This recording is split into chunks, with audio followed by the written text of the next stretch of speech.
અન્યથા નહીં લેતા. આપણું તો ગજું નહીં, લેકિન જ્વલંતભાઈ,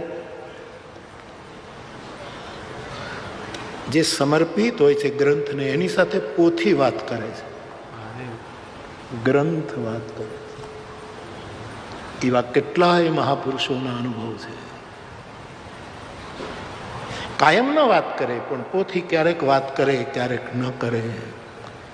અને એક વસ્તુ મને ને તમને, બોલનારને કે સાંભળનારને, કોઈ એવો સૂત્રપાત થાય ઓચિંતા અને મને તમને આશ્ચર્યચકિત કરી દે, ત્યારે સમજવાનું કે એ વક્તા નથી બોલતો, એની પોથી બોલે.